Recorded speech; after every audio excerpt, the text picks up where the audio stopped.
കേരള രാഷ്ട്രീയത്തിലെ അതികായനും മുൻ പ്രതിപക്ഷ നേതാവുമായ രമേശ് ചെന്നിത്തല സമകാലിക രാഷ്ട്രീയ സാഹചര്യങ്ങളെക്കുറിച്ചും കോൺഗ്രസ് പാർട്ടിക്കുള്ളിലെ നേതൃപരമായ മാറ്റങ്ങളെക്കുറിച്ചും മാധ്യമങ്ങൾക്ക് നൽകിയ അഭിമുഖത്തിൽ തന്റെ നിലപാടുകൾ വ്യക്തമാക്കി. അധികാരത്തിന് പിന്നാലെ പായുന്ന ഒരാളല്ല താനെന്നും പാർട്ടി ഏൽപ്പിച്ച ദൗത്യങ്ങൾ ഭംഗിയായി നിറവേറ്റുക എന്നതാണ് തന്റെ ലക്ഷ്യമെന്നും അദ്ദേഹം അടിവരയിട്ട് പറയുന്നുണ്ട്. വി.ഡി. സതീശൻ, കെ.സി. വേണുഗോപാൽ എന്നിവരെ സ്വന്തം സഹോദരങ്ങളെ പോലെയാണ് കാണുന്നതെന്നും തെരഞ്ഞെടുപ്പ് സമയത്ത് മുഖ്യമന്ത്രി പദത്തെ ചൊല്ലി യാതൊരു തർക്കവും ഉണ്ടാകില്ലെന്നും അദ്ദേഹം പ്രഖ്യാപിച്ചു. KSU കാലഘട്ടം മുതൽ പാർട്ടിയിൽ സജീവമായ രമേശ് ചെന്നിത്തല സംഘടനയുടെ എല്ലാ തലങ്ങളിലും പ്രവർത്തിച്ച അനുഭവ സമ്പത്തുള്ള നേതാവാണ്. MLA, MP, മന്ത്രി, പ്രതിപക്ഷ നേതാവ് തുടങ്ങിയ ഒട്ടേറെ പദവികൾ അദ്ദേഹം വഹിച്ചും കഴിഞ്ഞു. മുഖ്യമന്ത്രി പദത്തെക്കുറിച്ചുള്ള ചോദ്യത്തിന് വളരെ പക്വതയാർന്ന മറുപടിയാണ് അദ്ദേഹം നൽകിയത്.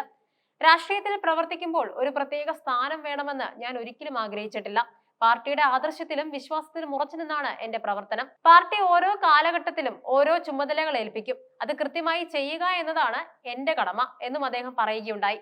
താൻ പ്രതിപക്ഷ നേതാവായിരുന്ന കാലത്ത് സർക്കാരിനെതിരെ ഉന്നയിച്ച ആരോപണങ്ങളും നടത്തിയ പോരാട്ടങ്ങളും ജനങ്ങൾക്കിടയിൽ വലിയ സ്വാധീനം ചെലുത്തുകയും ചെയ്തു.